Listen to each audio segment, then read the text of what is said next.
You know, I was at a job the other day. We were taking out some big dead limbs on a camphor tree. And it was for a friend of mine that had recently passed away. His wife still was in the house, and she asked me to come take out these big dead limbs. And I got to thinking about Nick and how much he loved this tree.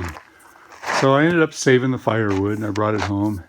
And I was splitting it the other day, and a piece split open that had some figure in it. It had some fiddleback figure, and I thought, wow, that's kind of pretty. I was just thinking of it as nothing but firewood, but after a few minutes, I thought, oh, maybe I ought to save one of these and cut it open and see what it looks like. So I did.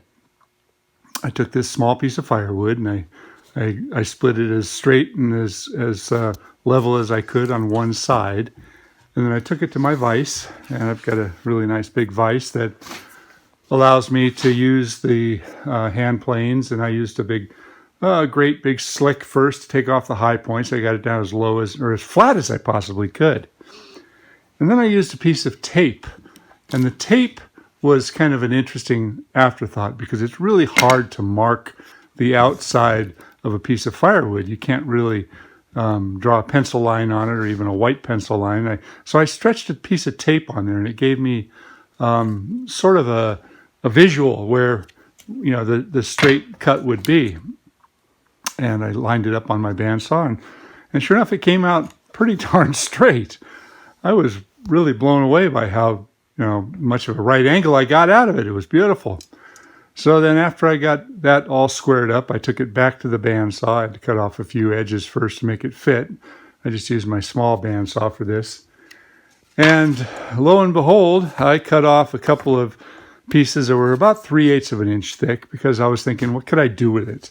And I thought if I book match two pieces together, maybe this fiddleback will come out and it'll give kind of a nice design and possibly go together sort of some sort of a presentation case or a jewelry box or maybe a box for some ashes.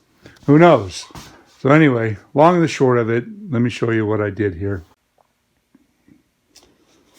So here's the wood that I cut it out of, and you can see the figure.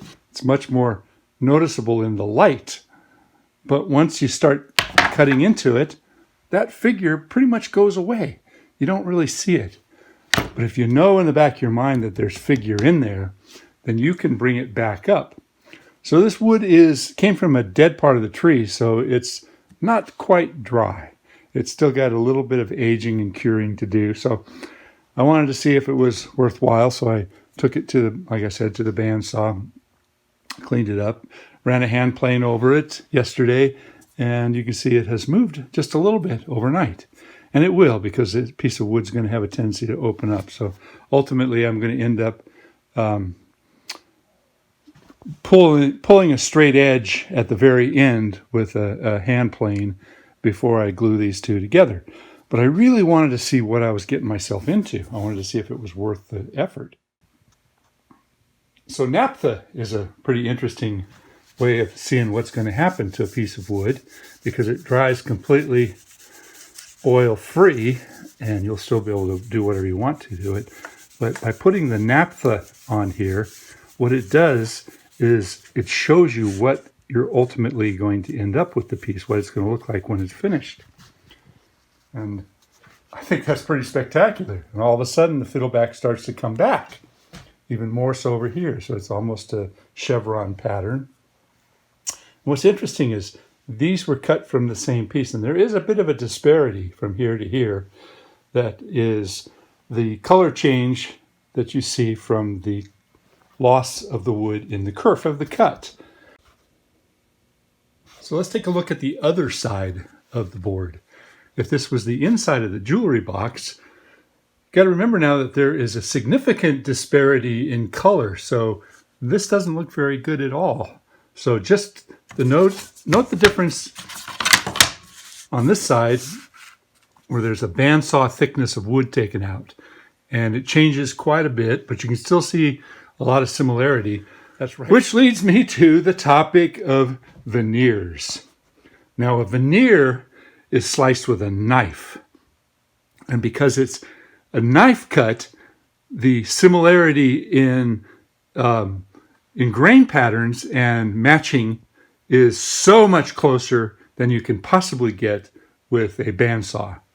I mean, it's still worth doing, but just something to think about. There is a little subtle change, and I think it's going to still turn out pretty nice, but there will be some movement in it. I'm going to give it some time, probably a month, to completely dry out before I glue it back together. But I just wanted to show you what you can get out of a piece of firewood. You never know what you're going to get until you open it up and put a little bit of effort into it.